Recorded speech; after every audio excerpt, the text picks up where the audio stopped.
સુવાહકના સ્થિત વિદ્યુત શાસ્ત્રમાં અગાઉ આપણે નંબર વાઇઝ 4 મુદ્દાઓ છે ને ટેક્સ્ટબુકના એના 4 નાના નાના પ્રશ્નોની ચર્ચા કરી. હવે આપણે સુવાહકોના સ્થિત વિદ્યુત શાસ્ત્રનો 5મો મુદ્દો જે આપ્યો છે ને એમાંથી એક નાનકડો અને ઇમ્પોર્ટન્ટ પ્રશ્ન બને છે. જો આપણે જે ચર્ચા કરવા જઈએ છીએ એમાં ધારો કે આ રીતના અનિયમિત આકારનો કોઈ સુવાહક છે. સુવાહક એટલે ધાતુનો ટુકડો અનિયમિત આકારનો છે આ રીતના. હવે આના પર વિદ્યુત ભારનું વિતરણ હોય, સુવાહક ઉપર વિદ્યુત ભાર આપણે મૂકેલો હોય, તો આપણે જે ચર્ચા કરવાની છે ને એ આવી છે કે સુવાહકની સપાટી પર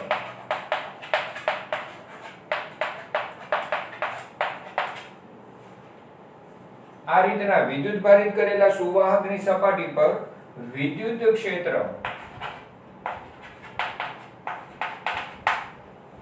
અને જે વિદ્યુત ક્ષેત્રનું સૂત્ર છે ને એ તમને ડાયરેક્ટ આપી દીધું છે. પછી એની સાબિતીની ચર્ચા છે. તમને પહેલી જ લીટીમાં વિદ્યુત ક્ષેત્રનું સૂત્ર આપી દીધું છે કે સુવાહકની સપાટી પરના કોઈ પણ બિંદુએ વિદ્યુત ક્ષેત્ર E બરાબર sigma by epsilon naught n cap છે, જ્યાં n કેપ એ સુવાહકના જે તે નાનકડા ભાગને લંબ દિશામાંનો એકમ સદિશ. કારણ કે વિદ્યુત ક્ષેત્ર પૃષ્ઠને લંબ રૂપે હોય એવું ભણી ગયા આપણે, તો એની દિશા દર્શાવવા માટેનો એકમ સદિશ એ સપાટીના જે તે બિંદુએ પૃષ્ઠને લંબ રૂપે હોય તે દિશામાંનો એકમ સદિશ થાય. હવે અત્યારે છે ને સૌથી પહેલા શરૂઆત આ રીતે વિદ્યુત ક્ષેત્રનું સૂત્ર આપી દીધું છે. હવે આપણે આ વિદ્યુત ક્ષેત્રની સાબિતી માટે જે ચર્ચા આગળ વધારવી છે ને એમાં ફરી ગોસના નિયમનો ઉપયોગ કરવો છે.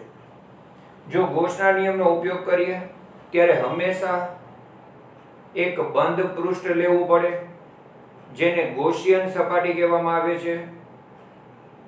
અહીંયા આપણે બંધ પૃષ્ઠ તરીકે એક નાનકડો નળાકાર લેશું જેને પિલ બોક્સ કહેવાય છે. તો જુઓ આ રીતના એક નાનકડો નળાકાર છે જેની ઊંચાઈ ખૂબ જ ઓછી ઊંચાઈ ધરાવતો નાનકડો નળાકાર. આ જે નળાકાર છે એના આચ્છેદનું ક્ષેત્રફળ ડેલ્ટા એસ, બરાબર ધ્યાન આપજો. આ નળાકારના આચ્છેદનું ક્ષેત્રફળ ડેલ્ટા એસ છે. તો ક્ષેત્રફળને રજૂ કરતો સદિશ હંમેશા કઈ રીતે દોરવાનું હોય? પૃષ્ઠને લંબ રૂપે. નાનકડો જે ખંડ હોય ગોસિયન સપાટીનો એનો ક્ષેત્રફળ સદિશ હંમેશા એ સપાટીને લંબ રૂપે અને બંધ પૃષ્ઠ હોય તો બહાર તરફ હોય. બીજું આ જે નાની ગોસિયન સપાટી આપણે લઈએ છીએ ને, બરાબર ધ્યાન આપજો, આ નાની ગોસિયન સપાટી ગોસિયન પૃષ્ઠ કહેવાય આપણે, કે જે પિલ બોક્સ આકારનું કહીએ, એ અંશત બહાર અને અંશત આ સુવાહકની અંદર આવી સ્થિતિ.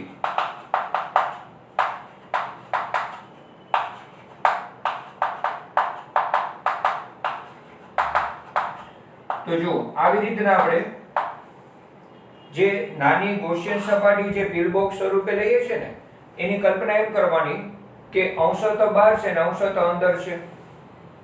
વળી આ જગ્યાએ જો નાનકડું એનું તળિયું છે કે જે આ પૃષ્ઠ ઉપર છે ત્યાં ઘણો બધો ધન વિદ્યુત ભાર વિતરણ પામેલો છે એવું દોરેલું હોય. અહીંયા ધન વિદ્યુત ભાર છે જે ખરેખર સુવાહકની સપાટી પરનો વિદ્યુત ભાર છે. હવે અગત્યની ચર્ચા શું આગળ વધે છે કે જો આ રીતના નાનકડો પિલ બોક્સ લીધો, એનો ક્ષેત્રફળ સદિશ લીધો, હવે એ અંશત અંદર અને અંશત બહાર છે, તો એના અનુસંધાનમાં ચર્ચા થોડીક એવી આગળ વધશે.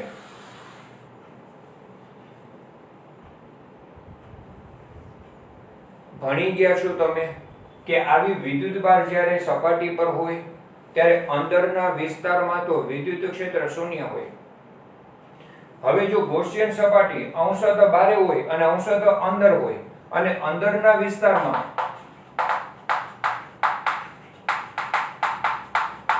વિદ્યુત ક્ષેત્ર શૂન્ય હોય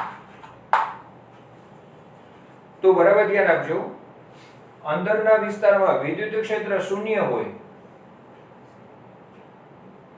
તો અંદર કોઈ વિદ્યુત ફ્લક્સ પણ ન સંકળાય. જો આપણે ગોસના નિયમની ચર્ચા કરીએ છીએ, ગોસના નિયમનો ઉપયોગ કરીએ છીએ, તો ગોસના નિયમના ઉપયોગ વખતે તમને ખ્યાલ છે ફાઈ બરાબર ઘેરાતા વિદ્યુતભાર q ના છેદમાં એપ્સિલોન નોટ લેવાનું હોય.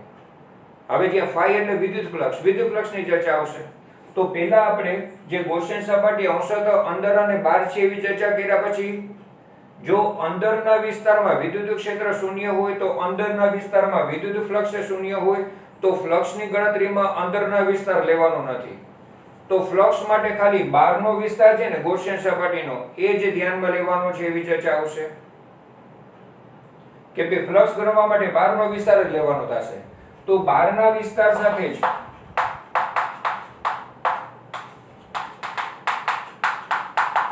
સંકળાતું ફ્લક્સ લેવાનું થશે. હવે બહારના વિસ્તાર સાથે સંકળાતું ફ્લક્સ પહેલા હું એક સ્ટેપ વધારે લખું ને ટેક્સ કરતા, તો મારે આ જે તે બિંદુએ વિદ્યુત ક્ષેત્ર દોરવું હોય ને તો એ પણ હંમેશા પૃષ્ઠને લંબરૂપે થશે. હવે ટેક્સ્ટ બુકમાં તમને માત્ર વિદ્યુત ક્ષેત્ર જ દોરીને આપ્યું છે, ડેલ્ટા એસ દોરીને નથી આપ્યું, કારણ કે એ લોકો છે ને વ્યાપક ચર્ચા રાખી છે. હવે જો અહીંયા તમે જોશો ને તો E અને ds એક જ દિશામાં છે. શું કામ? કારણ કે આ જે વિદ્યુતભાર છે ધન દોર્યો. હવે ફ્લક્સ માટે પહેલા તો વ્યાપક સૂત્ર હું તમને લખી દઉં તો E delta s cos theta થાય. ટેક્સ્ટમાં એક આ સ્ટેપ નથી આપ્યું. જો ફ્લક્સ માટે E delta s cos theta, theta છે ને એ અત્યારની આકૃતિ પ્રમાણે 0 અને cos 0 કેટલા થાય 1, તો ફ્લક્સ કેટલું થશે E ડેલ્ટા s. પણ આવું ક્યારે કે જો સિગ્મા ગ્રેટર ધેન 0 હોય તો ફ્લક્સ E ડેલ્ટા s થશે. સિગ્મા ગ્રેટર ધેન 0 નો મતલબ શું? ધન ભારિત પૃષ્ઠ હોય. જો વિદ્યુતભારની પૃષ્ઠ ઘનતા ધન હોય એટલે સિગ્મા ગ્રેટર ધેન 0 હોય તો પછી E ડેલ્ટા s cos 0 થશે. પણ જો સિગ્મા લેસ ધેન 0 હોય તો શું થશે? તો ધ્યાન રાખજો, તો વિદ્યુત ક્ષેત્ર આમ અપાકર્ષી દિશામાં નહીં આકર્ષી દિશામાં હોય, કારણ કે સિગ્મા લેસ ધેન 0 નો મતલબ ઋણ ભારિત પૃષ્ઠ. ઋણ ભારિત પૃષ્ઠ હોય ને તો એની વિદ્યુત ક્ષેત્ર આકર્ષી દિશામાં હોય, એકમ ધન વિદ્યુતભાર એના તરફ આકર્ષણ અનુભવે. તો E અને ડેલ્ટા s પરસ્પર વિરુદ્ધ થાય. cos 180 થશે -1 થાય તો -E ડેલ્ટા s થાય. તો તમને ટેક્સ્ટ બુકમાં આ બંને એકસાથે લખેલું હશે કે બહારના વિસ્તાર સાથે સંકળાતું flux plus or minus E delta s એવું ડાયરેક્ટ લખ્યું હશે. પછી બ્રેકેટમાં લખ્યું હોય સિગ્મા ગ્રેટર ધેન 0 માટે ધન, સિગ્મા લેસ ધેન 0 માટે ઋણ, પણ એની સમજૂતી આપેલી નથી. જે આપણે ચર્ચા કરી કે સિગ્મા ગ્રેટર ધેન 0 માટે વિદ્યુત ક્ષેત્ર બહાર તરફ E અને ડેલ્ટા s એક જ દિશામાં ખૂણો 0. સિગ્મા લેસ ધેન 0 માટે E આકર્ષી દિશામાં તો E અને ડેલ્ટા s પરસ્પર વિરુદ્ધ થાય. cos 180 -1 થાય તો -E ડેલ્ટા s. તો આવી રીતના અંદરના વિસ્તારમાં કોઈ વિદ્યુત ક્ષેત્ર નહીં હોય, ફ્લક્સ નહીં હોય, બહારના વિસ્તારમાં flux plus or minus E delta s થશે. આવી બધી ચર્ચાઓ. પછી મુખ્ય જે નિયમ આપણે ઉપયોગમાં લેવાનો છે એ ગોસનો નિયમ. વળી એના માટે પણ ટેક્સ્ટ બુકમાં જે સ્ટેપ નથી આપ્યું એ ગોસના નિયમનો ઉપયોગ કરે છે, પણ આ એક નાનકડું સ્ટેપ લખતા નથી. જ્યારે પણ આપણે ગોસના નિયમનો ઉપયોગ કરીએ ત્યારે આ સ્ટેપ લખશું તો ફ્લક્સ જુઓ પ્લસ ઓર માઇનસ છે ને, પણ મૂલ્ય તો E ડેલ્ટા s જ છે ને. તો આપણે મૂલ્ય સ્વરૂપે માત્ર લખવું હોય ને તો E ડેલ્ટા s લખીએ ડાબી બાજુમાં. તો જુઓ ડાબી બાજુમાં flux E delta s, E plus હોય કે માઇનસ, મૂલ્ય તો E ડેલ્ટા s છે. જમણી બાજુમાં ઘેરાતા વિદ્યુતભાર માટે જો ફરી હું તમને કહું વિદ્યુતભારની પૃષ્ઠ ઘનતા એટલે ધારો કે q જેટલો વિદ્યુતભાર ડેલ્ટા s ક્ષેત્રફળમાં છે. પહેલા ચેપ્ટર થી આવે છે વિદ્યુતભારની પૃષ્ઠ ઘનતા એટલે વિદ્યુતભારના છેદમાં ક્ષેત્રફળ. વિદ્યુતભારની પૃષ્ઠ ઘનતા એટલે વિદ્યુતભારના છેદમાં ક્ષેત્રફળ. ક્ષેત્રફળ ગુણાકારમાં આવશે તો q બરાબર સિગ્મા ડેલ્ટા s થશે. તો જુઓ આ જગ્યાએ q બરાબર સિગ્મા ડેલ્ટા s છેદમાં એપ્સિલોન નોટ. તો q ની જગ્યાએ સિગ્મા ડેલ્ટા s. બંને બાજુથી ડેલ્ટા s કેન્સલ કરીએ તો બાકી વધ્યું એ E બરાબર સિગ્મા બાય એપ્સિલોન નોટ. આ સમીકરણ નંબર 1 તરીકે કહીએ, આ સમીકરણ નંબર 2 તરીકે કહીએ, અને એ પ્રમાણે વર્ણનમાં જોશો તો આ મૂલ્ય સ્વરૂપે છે ને આ સદિશ સ્વરૂપે છે. ખાલી છેલ્લે છેલ્લે એટલું આવશે કે જો આને આપણે સદિશ સ્વરૂપે દર્શાવી જાય તો પરિણામ સમીકરણ 1 પ્રમાણે થશે. એમાંય વળી પાછું આ જ બે શક્યતા થાય.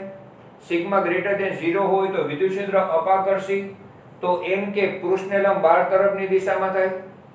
અને જો સિગ્મા લેસ ધેન 0 હોય તો વિદ્યુત ક્ષેત્ર આકર્ષી, પૃષ્ઠને લંબ અંદર તરફ જાય. જો બે માર્ક માટે પૂછાય એવો અગત્યનો નાનકડો પ્રશ્ન છે, પ્રશ્નની વાક્ય રચનામાં તમને આમ આપ્યું હશે કે કોઈ વિદ્યુત ભારિત સુવાહકના પૃષ્ઠ પરના બિંદુએ વિદ્યુત ક્ષેત્ર E બરાબર sigma by epsilon naught into n cap સાબિત કરો. એમાં આકૃતિ સાથે થોડા વર્ણન સાથે આપણે પહેલા ફ્લક્સ લઈએ છીએ અને ગોસના નિયમનો ઉપયોગ કરીએ છીએ. બરાબર, આવી ગોસના નિયમની નાનકડી એપ્લિકેશન સાથે વિદ્યુત ક્ષેત્રનું આવું સૂત્ર સાબિતી તરીકે પૂછી શકાશે. જો આ ટોપિકના છેલ્લા મુદ્દાની ચર્ચા કરીએ છીએ, એમાં એક અલગ સિચ્યુએશનની વાત આવે છે જેને સ્થિત વિદ્યુત શિલ્ડિંગ કહેવામાં આવે છે. જો સ્થિત વિદ્યુત શિલ્ડિંગ એને ઇંગ્લિશમાં ઇલેક્ટ્રોસ્ટેટિક શિલ્ડિંગ કહેવાય છે. એમાં થોડીક વાત એવી આવશે કે આ રીતના કોઈ સુવાહક લેશો અનિયમિત આકારનો, એમાં અંદર કોઈ ખાલી જગ્યા હોય, બખોલ હોય, ઇંગ્લિશમાં એને કેવિટી કહેવાય. એનો મતલબ તમારે એમ કલ્પના કરવાની કે ધાતુ છે ને આટલા ભાગમાં છે. જો આપણે શેડિંગ કરીએ છીએ ને એ ભાગમાં ધાતુ છે, પણ આ ભાગમાં ધાતુ નથી, ખાલી જગ્યા હવા છે. એનો મતલબ આવા પ્રકારનો અંદર થોડોક વિસ્તાર એવો છે કે જ્યાં ધાતુ નથી, આને બખોલ કહેવાય, ઇંગ્લિશમાં એને કેવિટી કહેવાય. તો શરૂઆત થોડીક એવી છે કે ભાઈ આવું કોઈ સુવાહક હોય, એની અંદર બખોલ હોય, તમે સુવાહક ઉપર વિદ્યુતભાર મૂકો કે પછી આ સુવાહકને બાહ્ય વિદ્યુત ક્ષેત્રમાં મૂકો. અગત્યની એક ખાસિયત એટલી કે આ બખોલની અંદર, વાક્યરચના સાંભળજો, બખોલ એટલે કેવિટીની અંદર વિદ્યુત ક્ષેત્ર શૂન્ય હોય. આ કેવિટી બખોલ છે ત્યાં વિદ્યુત ક્ષેત્ર શૂન્ય હોય. તમે જો વિકલ્પના કરો ને કે દાખલા તરીકે આ રીતના કેવિટી છે એટલે કે બખોલ છે, એવા સુવાહક છે, તો ધારો કે આ જગ્યાએ ધન વિદ્યુતભાર પ્રેરિત છે, આ જગ્યાએ ઋણ વિદ્યુતભાર પ્રેરિત છે. પ્રેરિત શબ્દ વાપરો ને એ તમને અગાઉ એક આકૃતિ દોરી હતી મેં કે બાહ્ય વિદ્યુત ક્ષેત્ર હોય ને ત્યારે ઇલેક્ટ્રોન બાહ્ય વિદ્યુત ક્ષેત્રની વિરુદ્ધ ધકેલા જાય, એક બાજુ જમા થાય. અહીંથી ઇલેક્ટ્રોન ગુમાવી સામે ધન વિદ્યુતભાર જમા થાય. આ ખરેખર એ સિચ્યુએશન છે, પણ એ ત્યાં વર્ણન વગર ડાયરેક્ટ આવું આપ્યું છે. હવે જો આ જે છે ને એને સિગ્મા ગ્રેટર ધેન 0 કહેવાય, કારણ કે ધન વિદ્યુતભારની પૃષ્ઠ ઘનતા છે એટલે સિગ્મા ગ્રેટર ધેન 0. આ જે છે ને એને સિગ્મા લેસ ધેન 0 કહેવાય, કારણ કે ઋણ ભારિત છે. તો આ જગ્યાએ વિદ્યુત ક્ષેત્ર પૃષ્ઠને લંબ આકર્ષી દિશામાં હોય, કારણ કે તમે એકમ ધન વિદ્યુતભાર મૂકો ને તો એકમ ધન વિદ્યુતભાર આકર્ષાય. અહીંયા એકમ ધન વિદ્યુતભાર મૂકો તો આના તરફ આકર્ષાય, તો વિદ્યુત ક્ષેત્ર આકર્ષી દિશામાં હોય. પણ જો અહીંયા એકમ ધન વિદ્યુતભાર મૂકશો તો વિદ્યુત ક્ષેત્ર અપાકર્ષી દિશામાં હશે. તો આવી રીતના વિદ્યુત ક્ષેત્રની રજૂઆત થશે. પણ એક વસ્તુ નોટિસ કરજો, આપણે જે વિદ્યુતભાર છે એ ખાલી પૃષ્ઠ ઉપર જ લીધું. તમને વર્ણનમાં બે શક્યતા આવશે. એક તો ચોખવટ આવશે કે બખોલમાં વિદ્યુતભાર મૂકેલો નથી. બીજું, તમે સુવાહક પર વિદ્યુતભાર મૂકો અથવા બાહ્ય વિદ્યુત ક્ષેત્રમાં સુવાહક પર વિદ્યુતભાર પ્રેરિત થયા હોય, અપ્રેરિત થયા હોય, જમા થયા હોય, એ બંને સિચ્યુએશનમાં વિદ્યુતભારો છે ને એ સુવાહકની સપાટી પર જ રહેશે. આ વાક્ય પણ અગાઉ આવી ગયું છે કે વિદ્યુતભાર તો સુવાહકની સપાટી પર જ રહેશે. જુઓ, એટલા માટે એમ પણ લખી શકાય કે અહીંયા વિદ્યુતભારની પૃષ્ઠ ઘનતા શૂન્ય છે, અંદર કઈ વિદ્યુતભાર નહીં હોય, કદ ઘનતા પણ શૂન્ય લખી શકાય. બીજી એક અગત્યની વાત આકૃતિમાં આવશે કે જો અહીંયા સપાટી પર વિદ્યુત સ્થિતિમાન V0 હશે ને તો અંદરના બધા બિંદુએ વિદ્યુત સ્થિતિમાન V0 હશે. આ બધી ખાસિયતોની ચર્ચા થઈ ગઈ છે. અહીંયા પણ આપણે વિદ્યુત સ્થિતિમાન V બરાબર V0 જ હશે. પણ આ બધી ચર્ચા સાથે પાછું છેલ્લે થોડુંક વાત એટલી જ આવશે કે ભાઈ આવી રીતના બખોલ ધરાવતું સુવાહક હશે ને તો સુવાહકની બખોલ એટલે કે કેવિટી બહારની વિદ્યુત અસરથી શિલ્ડેડ હશે. એનો મતલબ બહારની વિદ્યુત અસરની કાંઈ પણ અંદર બખોલમાં અસર થશે નહીં. તો બારે જે કાંઈ વિદ્યુતભાર હોય, વિદ્યુત ક્ષેત્ર હોય, પણ બખોલમાં એની કાંઈ અસર નહીં થાય. બખોલ છે એ ઇલેક્ટ્રોસ્ટેટિક શિલ્ડિંગ થયેલું હશે, શિલ્ડ થયેલી હશે, રક્ષિત થયેલી હશે. તો આવા પ્રકારની છેલ્લે છેલ્લે ચર્ચા આવશે કે જેને સ્થિત વિદ્યુત શિલ્ડિંગ કહેવાય છે. ખરેખર આટલા બધા વર્ણન સાથે વાત ખાલી એટલી જ છે. ટેક્સ્ટબુકમાં વર્ણન વધારે છે, પણ વાત મુદ્દાની ખાલી એટલી જ છે કે કોઈ ધાતુ હોય એની અંદર ખાલી જગ્યા હોય, હવા હોય, બખોલ હોય, તો ત્યાં કોઈ વિદ્યુત ક્ષેત્ર, સ્થિત વિદ્યુત અસર થશે નહીં. જે કાંઈ વિદ્યુત પાછી સપાટી પર જ રહેશે. વિદ્યુત ક્ષેત્ર છે એ પણ સપાટી પર જ રહેશે. અંદર વિદ્યુત ક્ષેત્ર શૂન્ય, અહીંયા વિદ્યુત ક્ષેત્ર શૂન્ય, બખોલની અંદર ઇલેક્ટ્રોસ્ટેટિક શિલ્ડિંગ થશે. આનું એક વ્યવહારિક ઉદાહરણ એવું છે કે જો આપણે કારમાં બેઠા હોઈએ અને બહારથી જો વીજળી થશે ને, તો જે વીજળી કાર ઉપર પડશે ને એના વિદ્યુતભાર બધા કારની મેટલ બોડી ઉપર જ રહેશે. અંદર આપણને અસર કરશે નહીં, કારણ કે આપણે બખોલમાં બેઠા છીએ, કેવિટીમાં છે. કારણ કે કારની અંદર આપણે બેઠા હોય તો એ કેવિટીમાં બેઠા છીએ, બખોલમાં બેઠા છીએ, ધાતુના આખા બોડીમાં. તો વિદ્યુતભાર છે એ બહારની તરફ જ રહેશે, અંદર આપણને અસર નહીં કરે. અંદર વિદ્યુત ક્ષેત્ર શૂન્ય રહેશે, એટલે આપણું ઇલેક્ટ્રોસ્ટેટિક શિલ્ડિંગથી રક્ષણ થશે. તો આવા પ્રકારની બધી ચર્ચાઓ ટોટલી વર્ણનાત્મક, એવો પાછો નાનકડો 2 માર્કનો પ્રશ્ન બનશે. આગળનો નાનકડો પ્રશ્ન જેમાં વિદ્યુત ક્ષેત્રનું સૂત્ર તારવ્યું અને આમાં ઇલેક્ટ્રોસ્ટેટિક શિલ્ડિંગ સમજાવવાનું.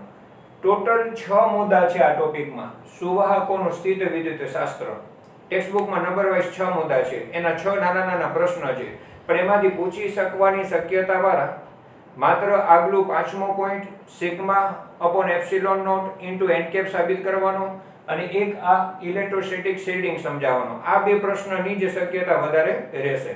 એ સિવાય ટેક્સ્ટબુકમાં તમને આના પછી 4 આકૃતિ જે જોવા મળશે ને, એ ખરેખર વર્ણન દરમિયાન આપણે માહિતીમાં આવેલી ચર્ચાઓ જ છે કે જેમાં આ બધી ખાસિયતો છે ને આકૃતિમાં રજૂ કરેલી છે. હજી આના રિલેટેડ, આવા પ્રકારની સ્થિત વિદ્યુત શાસ્ત્ર રિલેટેડ એક નાનકડો વર્ણનાત્મક ઉદાહરણ આપણે લઈ લેશું, પછી આખો એક નવો વિભાગ શરૂ થશે. જો 7મા ઉદાહરણમાં વર્ણનાત્મક માહિતી છે. પહેલો પ્રશ્ન ખરેખર તમે અગાઉ સમજેલા છો, એને એકદમ ટૂંકમાં આપી દીધું છે. સૂકા વાળની અંદર કાંસકો ઘસવામાં આવે તો એ કાગળના નાના ટુકડાને આકર્ષે છે. ખરેખર આ ચર્ચા જે અહીંયા આપી છે એ આગળના ટોપિક રિલેટેડ નથી, પણ આ રીતના એક વર્ણનાત્મક માહિતી વચ્ચે મૂકી દીધી છે. જો દાખલા તરીકે આપણે આ રીતના કાંસકાના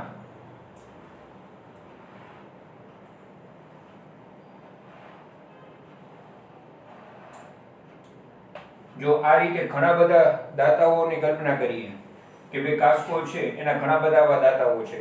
પ્લાસ્ટિકનો કાંસકો હશે તો એને સૂકા વાળ સાથે ઘસશો તો કાંસકો છે એ કેવો વિદ્યુતભારી થશે?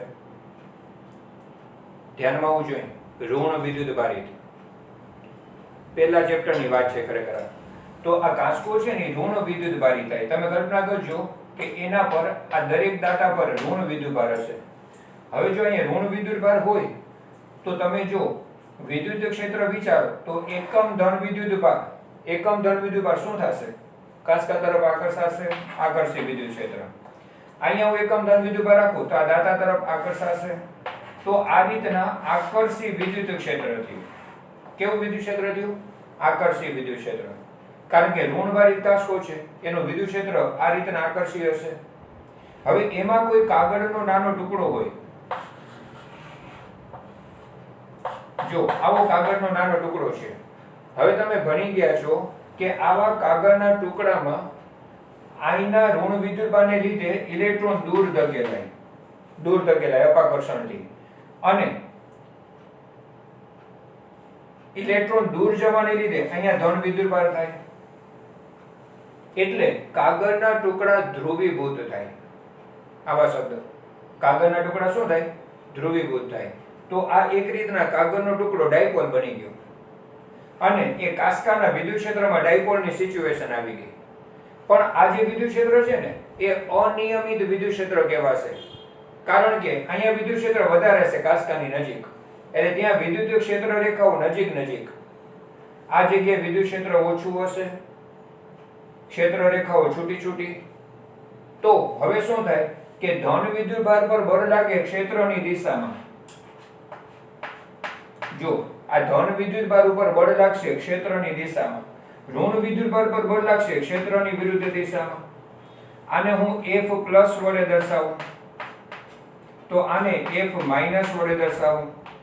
F પ્લસ અને F માઇનસ એટલે ધન વિદ્યુતભાર પર લાગતું બળ અને ઋણ વિદ્યુતભાર પર લાગતું બળ. તમને ઉદાહરણમાં બિલકુલ આકૃતિ આપેલી નથી, એટલું ડિટેલમાં વર્ણન નથી, ખાલી એટલું જ આપશે કે આ કાગળનો ટુકડો ધ્રુવીભૂત થશે અને એ પરિણામી બળ અનુભવશે. તો ખરેખર પરિણામી બળ શું કામ અનુભવશે? તો ધ્રુવીભૂત થવાને લીધે ધન વિદ્યુતભાર પર બળ આકર્ષી દિશામાં, ઋણ પર અપાકર્ષી. પણ ધન વિદ્યુતભાર પ્રબળ વિદ્યુત ક્ષેત્રમાં છે એટલે ઈ બળ વધારે, ઋણ વિદ્યુતભાર નબળા વિદ્યુત ક્ષેત્રમાં છે એટલે એ બળ ઓછું. આ બળ વધારે, આ બળ ઓછું, તો પરિણામી બળ કઈ તરફ લાગશે? કાસ્કા તરફ. એટલે પરિણામી આકર્ષી બળ લાગશે. આમ બળ વધારે છે, આમ ઓછું હશે એટલે પરિણામી એનું આકર્ષણ થશે. એટલે જેવું સુકાવાર સાથે ખસેલો કાસ્કો છે એને કાગળના ટુકડાની નજીક લઈ આવે એ ભેગું કાગળનો ટુકડો છે એની તરફ આકર્ષાય છે. તો આવી રીતે એકદમ મેં તમને આકૃતિ સાથે ડિટેલમાં સમજાવ્યું ને, એ ત્યાં શોર્ટમાં વર્ણન સ્વરૂપે છે, જે કદાચ અલગથી પૂછી શકાય એવી રીતના થોડુંક આપણે તૈયારી રાખવાની. બરાબર છે? હવે આના બીજા ત્રીજા ભાગમાં એક પ્રશ્ન પૂછ્યો છે ને, ABCD કરીને વિભાગો આપ્યા છે આ ઉદાહરણના. એમાંથી બીજા વિભાગ, B વિભાગ અને C વિભાગમાં જે વર્ણન છે ને એ B અને C વિભાગના જે પ્રશ્નો છે ને એનો જવાબ કોમન છે. પ્રશ્નો શું છે કે જો સામાન્ય જે વાહનોના જે ટાયર હોય ને એ પ્યોરલી રબરના હોય, પણ વિમાનના જે ટાયરો હોય ને એમાં ટાયર સાથે ધાતુના તાર છે ને એ પણ ભેગા ભેગા વાઉન્ડ કરેલા હોય. ટાયરમાં ઇનબિલ્ટ ધાતુના તાર પણ હોય એની બાહ્ય સપાટી ઉપર. તો એવું શા માટે? ઉપરાંત C વિભાગમાં જે પ્રશ્ન છે એમાં એવું કહે છે કે ભાઈ દહનશીલ દ્રવ્ય લઈ જાવતું વાહન, આપણે એમ કહીએ કે પેટ્રોલ લઈ જતો ટ્રક, એને જરાક આ રીતે વર્ણવે છે. તો એમાં છે ને ધાતુના દોરડાઓ જમીન ઉપર અડકેલા હોય ને એવી રીતે ઘસડાતા હોય ને એવી રીતે ધાતુના દોરડાઓ રાખેલા હોય. તો B અને C વિભાગ બંનેનો કોમન જવાબ એવો છે કે ભાઈ આ બંને સિચ્યુએશનમાં જ્યારે વિમાન છે એ જમીન ઉપર લેન્ડિંગ કરતું હશે ત્યારે એના ટાયરો ખૂબ જ ઘર્ષણ અનુભવે, એને લીધે જે વિદ્યુત ઉદ્ભવે અને એવા વિદ્યુતને લીધે ટાયર ગરમ થઈ શકતા હોય, તો એના માટે ધાતુના તાર રાખેલા હોય કે જેથી તરત જ ગ્રાઉન્ડિંગ થઈ અને જમીનમાં ચાલ્યા જાય. તો આવી રીતના વિદ્યુત ભાર છે એનું ગ્રાઉન્ડિંગ થઈ જશે, અર્થિંગ થઈ જશે. એના માટે ટાયરમાં ધાતુના તાર હોય, ઘર્ષણને લીધે ઉદ્ભવતા વિદ્યુત ભાર છે એનું અર્થિંગ થઈ જાય. એ જ વાત થાય ઓલા C વિભાગના પ્રશ્નમાં કે ભાઈ દહનશીલ દ્રવ્ય ધરાવતું વાહનો છે એમાં ધાતુના ચેન લટકતા રાખતા હોય જમીન પર અડકે એ રીતના. તો એમાં એવું હોય કે ભાઈ વાહનની ગતિ દરમિયાન ઘર્ષણ થતું હોય હવા સાથેનું, તો એમાં જે સપાટી, બાહ્ય સપાટી પર વિદ્યુત ભારો જે ઘર્ષણને લીધે પ્રેરિત થશે એ વિદ્યુત ભારો જમીન પર ઉતરી જાય, એનું અર્થિંગ થઈ જાય એટલા માટે. તો B અને C વિભાગની ચર્ચા એ કોમન છે. તો છેલ્લો જે પ્રશ્ન છે D વિભાગમાં એમાં પણ વર્ણનાત્મક ચર્ચા એવી જ છે કે હાઈવે ઉપર એકદમ હાઈ પાવર ઇલેક્ટ્રિક લાઈન હોય, હવે એના પર કોઈ પક્ષી બેઠેલું હોય ને તો પણ એને શોર્ટ ન લાગે એવી ચર્ચા. એનું કારણ ત્યાં ટેક્સ્ટ બુકમાં એવું વર્ણવે છે કે એના માટે વિદ્યુત સ્થિતિમાનનો તફાવત હોવો જોઈએ. વિદ્યુત સ્થિતિમાનનો તફાવત નથી એટલે ઇલેક્ટ્રિક શોક નથી લાગતો. પણ એને જરા જુદી રીતે આપણે સમજીએ ને કે એ ધાતુના તાર ઉપર બેઠેલા પક્ષી છે એનો કોઈ જમીન સાથે સંપર્ક નથી હોતો. જો કોઈ વ્યક્તિ જમીન સાથે સંપર્કમાં હોય અને ઊભો હોય અને એ ધાતુના આવા ઇલેક્ટ્રિક વાયરને અટકી જશે તો ત્યાંથી વિદ્યુતભાર શરીર મારફતે અર્થિંગ થતું હોય એટલે ઇલેક્ટ્રિક શોક લાગતો હોય. પણ ત્યાં એવું કોઈ અર્થિંગ નહીં થાય, સર્કિટ કમ્પ્લીટ નહીં થાય, વિદ્યુત પરિપથ અપૂર્ણ રહેશે એટલે ખરેખર ઇલેક્ટ્રિક શોક લાગતો ન હોય. પણ ત્યાં જરા ચર્ચા આવા પ્રકારની આપી છે. તો આ સામાન્ય એવા વર્ણનાત્મક પ્રશ્નોવાળું એક ઉદાહરણ હતું જેની પણ પૂછાવાની શક્યતા ખૂબ જ ઓછી હશે. એકાદો આવો નાનો વિભાગ છે એ ધ્યાનમાં રાખવા જેવો છે. બરાબર, અહીંથી આપણે નવો વિભાગ પછી શરૂ કરવામાં આવશે.